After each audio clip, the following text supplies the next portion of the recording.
All right, today what we're going to do is we're going to look at starting our unit on implicit and implicit and differential equations.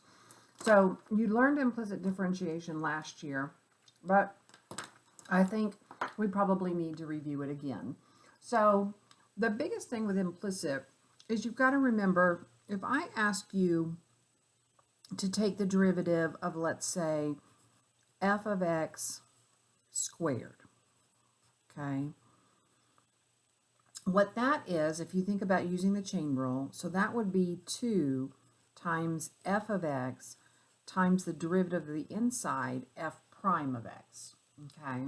So it's the same thing if I ask you now to take the derivative of y, because y is our function. So that would be 2 times y prime. Now, you can either use y prime, or I'm in the habit of using 2y dy dx. Remember, they mean the same thing, so I don't care what you do. So you've got to remember now that when you do the derivative of a y variable, you have to put a y prime or a dy dx.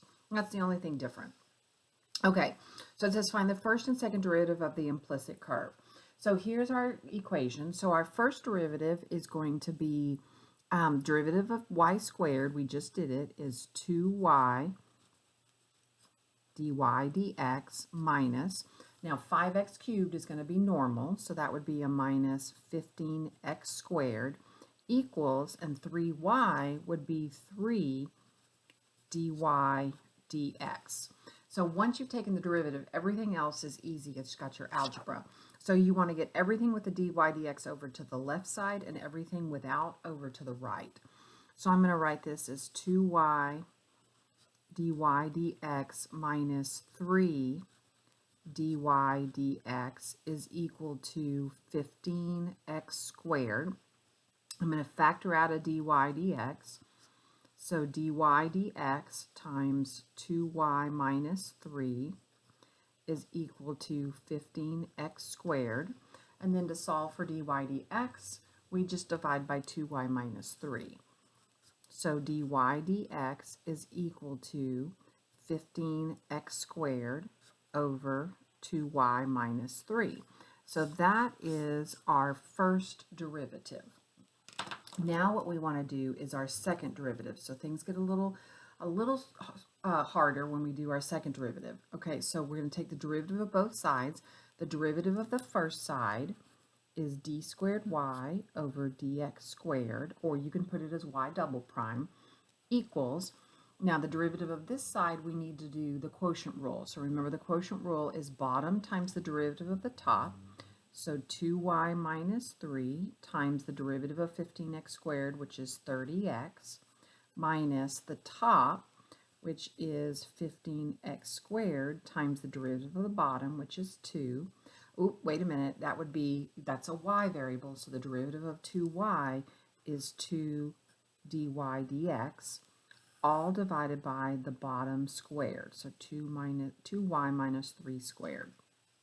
Now I'm going to simplify this, so that would give us, if I distribute, that would give us 60xy minus 90x minus 2 times 15 would be a 30x squared.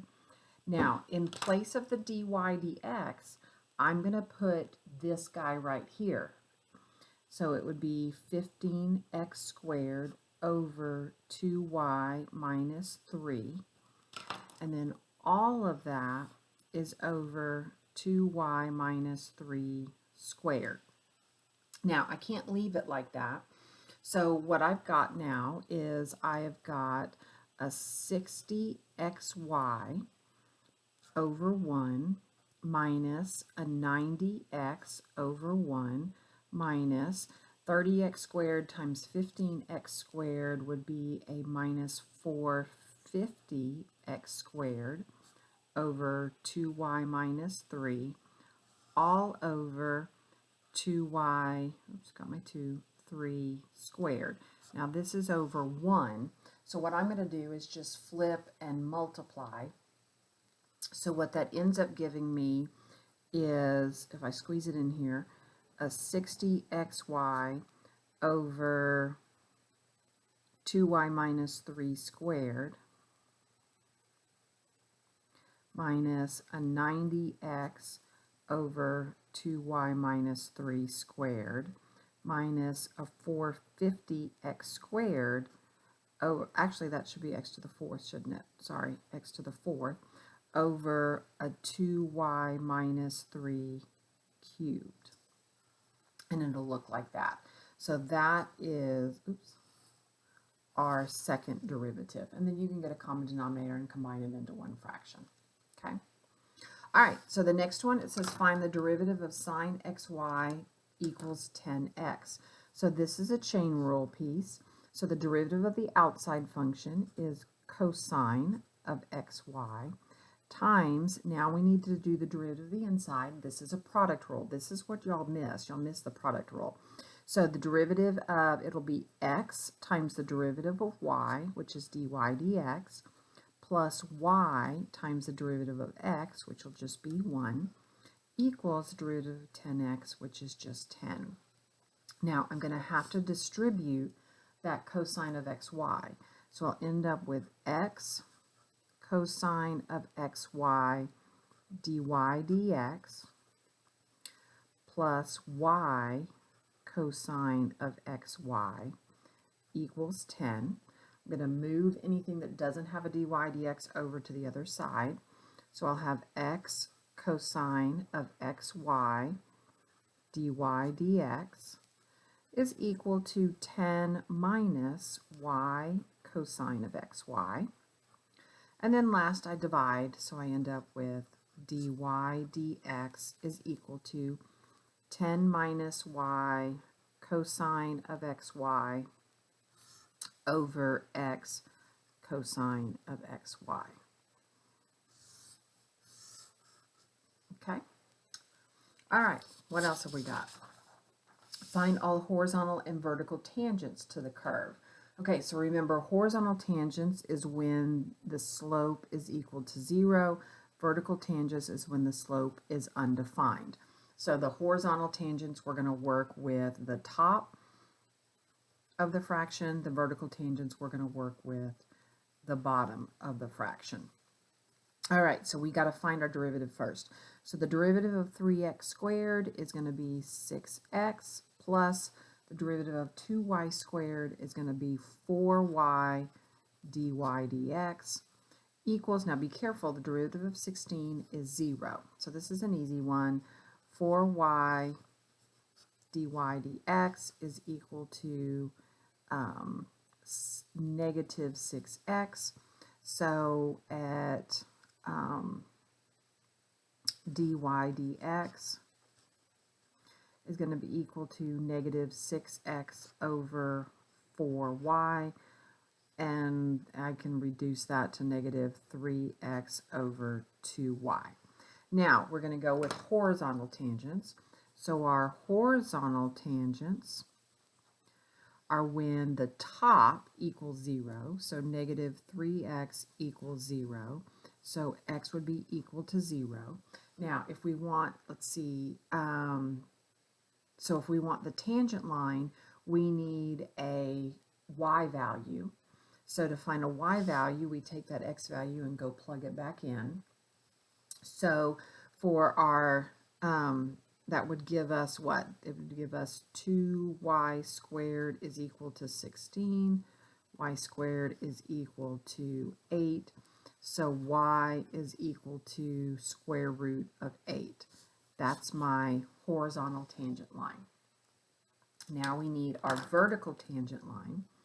So our vertical tangent line is the spot where we have the bottom equal to 0. So we have 2y equals 0, or y is equal to 0. But because it's vertical, we need an equation x equals. So again, I'm going to take that y equals 0 and plug it back in. So that will give me 3x squared is equal to 16. So x squared is equal to 16 thirds. So my tangent line will be x equals 4 over the square root of 3. And that'll be my vertical tangent line. Okay. And then the last one, right? Is it the last one? I shouldn't say that. It's not the last one. Write the equation of the tangent line to the curve 2 equals 3x to the fourth plus xy to the fourth at the point where x equals -1.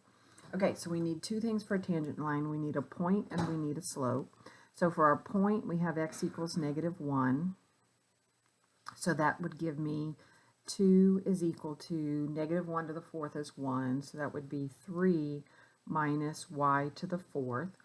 So if I subtract 1, I get -1 is equal to -y to the fourth. Change the sign, so y is equal to 1. Actually, that would be a positive -1.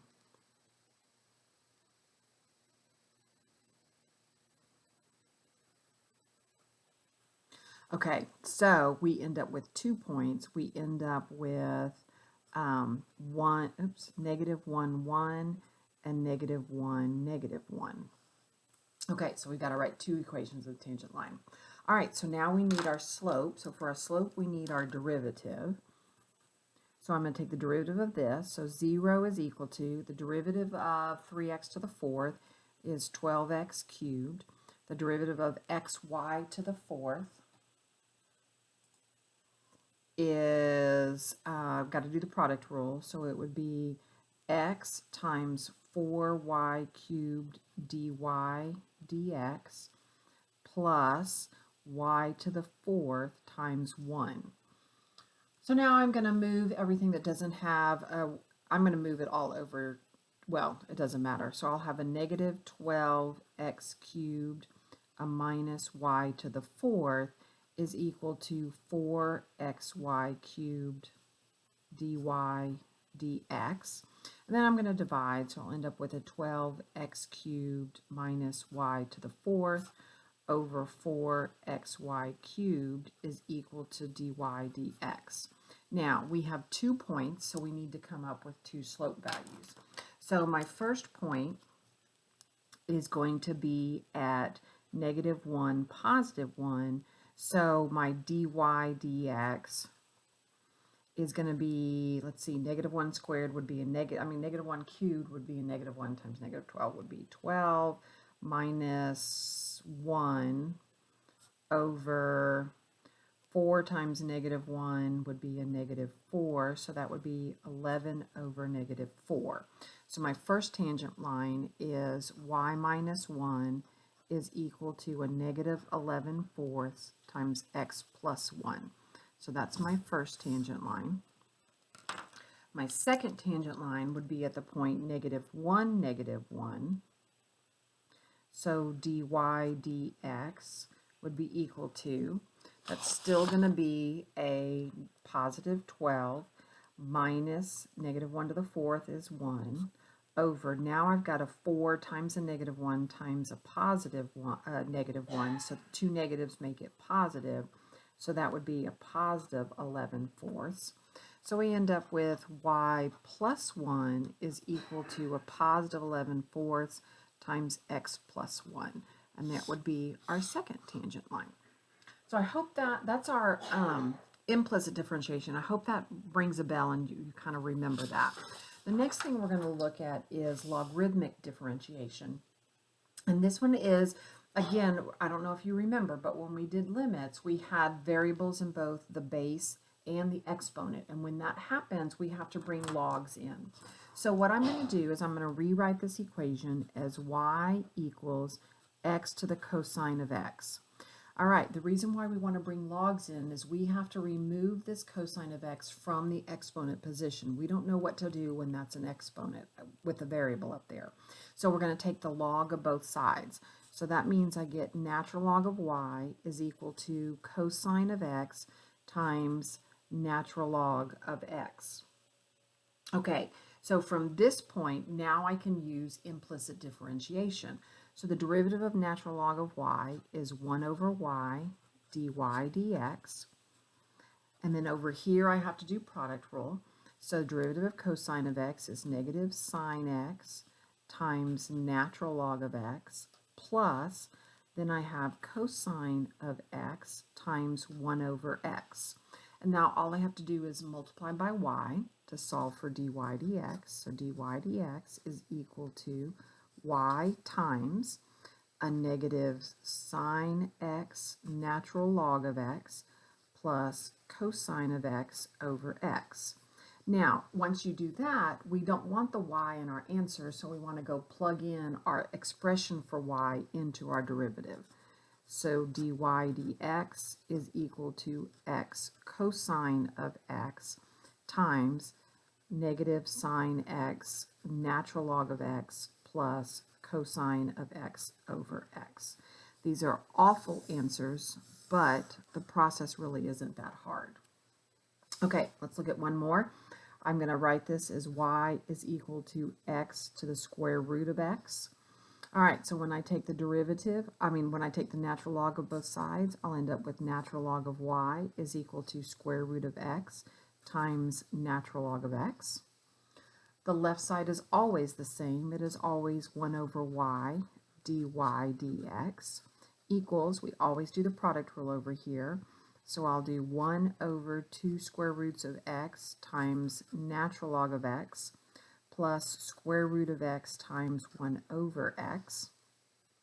And now we multiply by y, so dy dx is equal to, I'll write it as natural log of x over 2 square roots of x plus square root of x over x.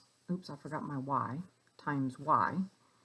And then plugging in, I get dy dx is equal to, I'll put that back up front, x square root of x, there's my y, times natural log of x over 2 square root x plus square root x over x. And that is my final answer. All right, so I hope that is a good review and you're comfortable with logarithmic differentiation. If you have any questions, always come see me. Bye, guys.